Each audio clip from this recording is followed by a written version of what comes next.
Halo semua, salam sejahtera bagi kita semua. Assalamualaikum warahmatullahi wabarakatuh.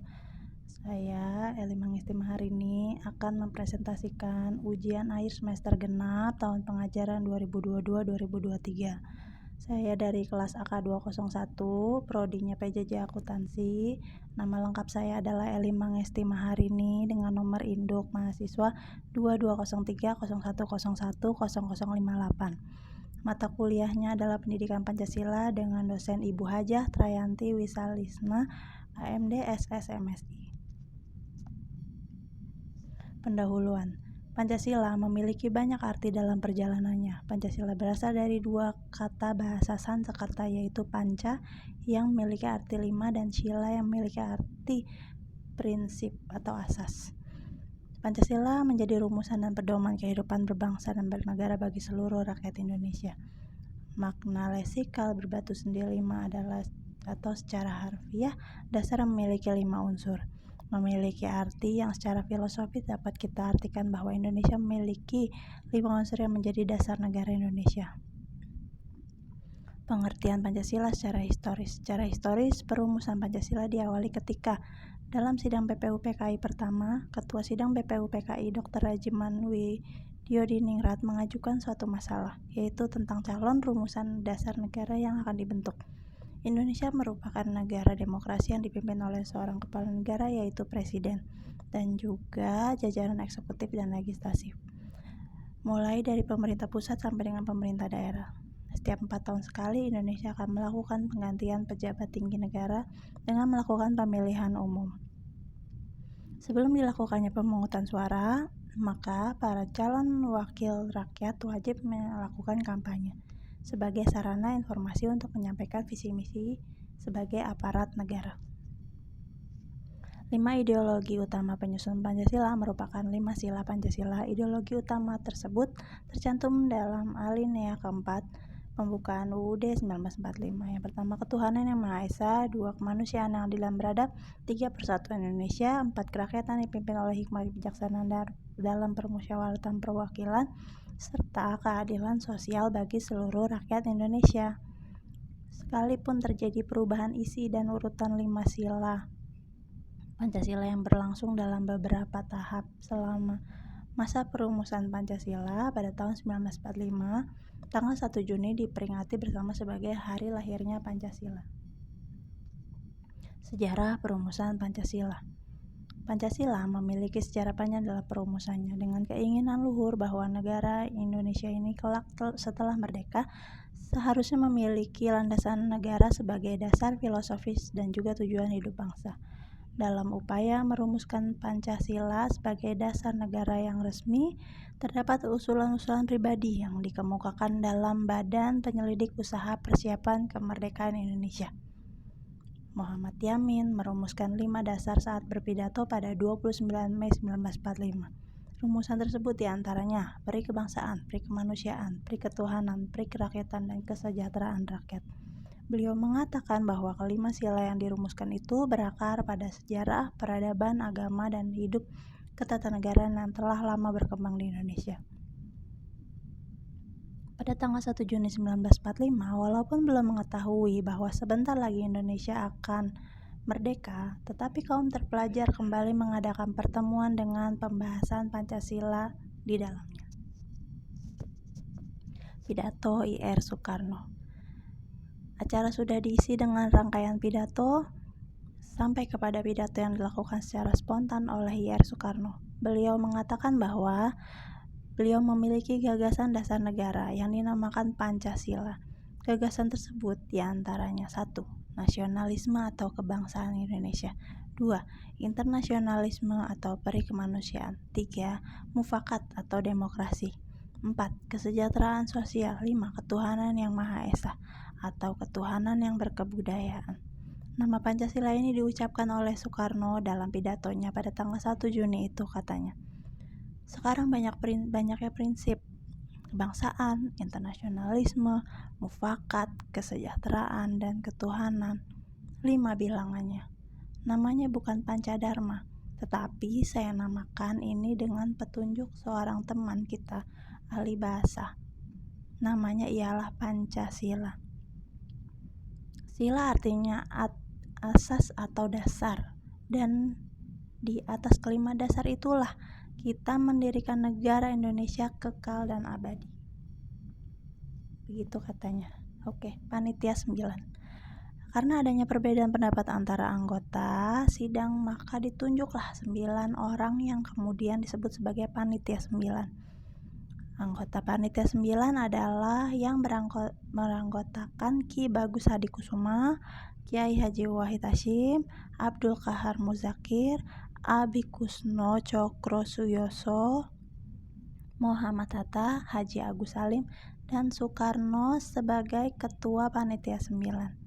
Kemudian pada sidang BPUPK yang kedua, pada 10 Juli 1945, panitia 9 mengumumkan bahwa telah berhasil merumuskan Pancasila. Namun untuk sila pertama masih ada perundingan yang akhirnya setelah Jepang menyerah pada sekutu dan Indonesia membacakan proklamasi kemerdekaan pada tanggal 17 Agustus 1945, negara Indonesia membentuk PPKI pada 18 Agustus 1945, dan setelah beberapa pertemuan maka rumusan dari Pancasila disahkan menjadi 1. Ketuhanan yang Maha Esa, 2. Kemanusiaan yang adil dan beradab, 3. Persatuan Indonesia, 4.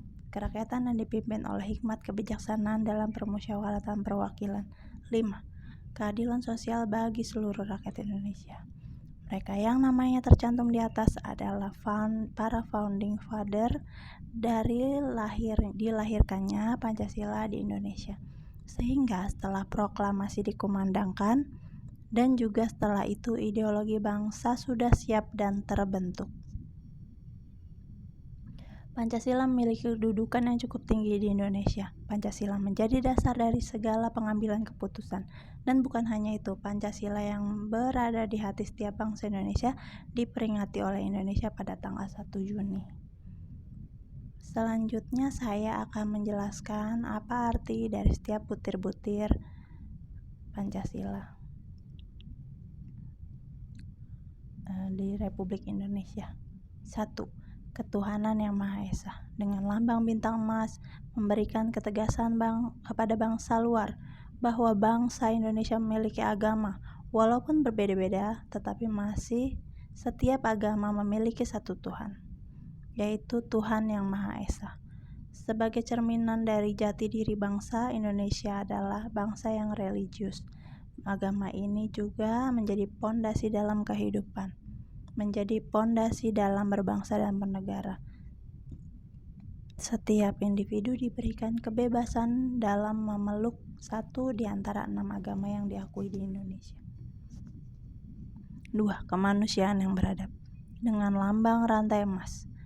Sila kedua ini memiliki lambang mencerminkan kepribadian bangsa dalam hal kemanusiaan, yaitu memanusiakan manusia yang mengandung sikap moral dan kesadaran dalam hubungannya dengan norma-norma sosial. Kemanusiaan yang adil dan beradab juga memberikan gambaran bagi bangsa luar untuk tidak takut datang ke Indonesia, karena di Indonesia sendiri memiliki nilai dan norma yang sangat amat dijunjung tinggi, yaitu 1. Norma agama, 2. Norma kesusilaan, norma kesopanan, dan norma hukum. Dan nilainya adalah nilai kebenaran, nilai keindahan, nilai kebaikan atau moral, dan nilai religius. 3. Persatuan Indonesia. Dengan lambang pohon beringin, makna dalam sila ketiga Pancasila yaitu seperti dengan butirnya, yaitu persatuan Indonesia. Para founding father menyadari keberagaman yang ada di Indonesia. Tentu saja celah perpecahan dan pertikaian akan selalu ada. Persatuan Indonesia dirumuskan menjadi dasar negara dengan harapan segala bentuk perpecahan hilang dan diganti dengan persatuan yang utuh dan berkesinambungan. Dalam hal persatuan Indonesia, sejak awal sudah ada gerakan separatis. Sebagai contoh, di Aceh pernah ada gerakan Aceh Merdeka. Untuk apa mereka menginginkan kemerdekaan? Dan saat ini gerakan separatis yang akan membuat mereka terpisah dari Indonesia. Dan sejauh ini Indonesia mengupayakan jalannya damai dengan gerakan separatis tersebut, tetapi belum memiliki titik terang. 4. Kerakyatan yang dipimpin oleh hikmah kebijaksanaan dalam permusyawaratan perwakilan dengan lambang kepala banteng. Sila keempat ini memberi gambaran bagi bangsa Indonesia dalam merumuskan kebijakan. Segala sesuatu dan segala keputusan yang akan diambil sebaiknya diputuskan bersama-sama. Dan juga keputusan tersebut harus memenuhi syarat dalam butir-butir Pancasila. Yang dijunjung tinggi dalam kerakyatan adalah sebaik-baiknya kemakmuran dan kesejahteraan rakyat. Setiap pemimpin disumpah jabatan bahwa mereka tidak akan menyeleweng dari Pancasila, dan juga mereka tidak akan mengingkari sumpah jabatan mereka, karena bisa menjadi kerugian bagi rakyat Indonesia. 5. Keadilan sosial bagi seluruh bangsa Indonesia. Memiliki lambang padi dan kapas memberikan arti bahwa setiap rakyat Indonesia berhak untuk hidup layak di tanah airnya sendiri.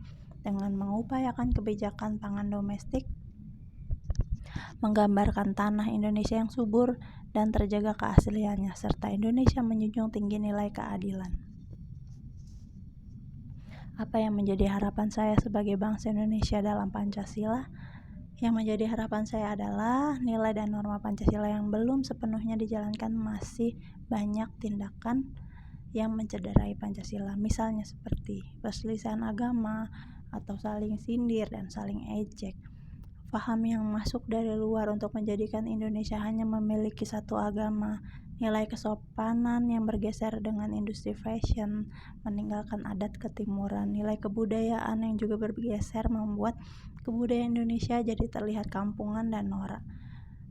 Pemimpin yang korupsi dan KKN, kecurangan dalam semua bidang, adanya ketimpangan dalam masyarakat, pendidikan yang masih rendah, kesehatan yang masih belum mumpuni, Indonesia terkesan malu-malu dan setengah hati dalam mengeluarkan jati dirinya sebagai bangsa besar yang bermartabat. Tetapi tenang saja, masih ada harapan bagi Indonesia untuk berubah.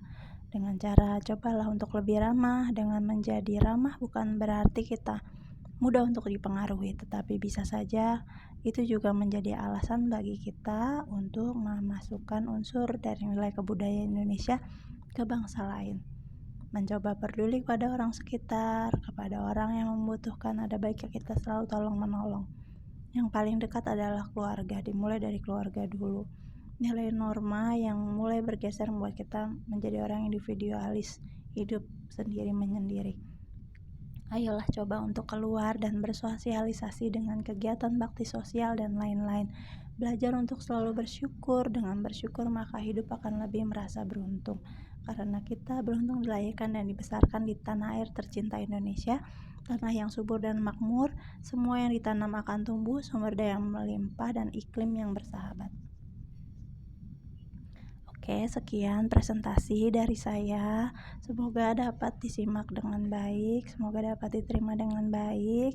Selanjutnya saya akan mengucapkan terima kasih juga kepada Ibu Hajat Rayanti Wisalisna, AMD SSMSI, atas ilmu dan pengajarannya selama 1 semester ini. Terima kasih ya Bu.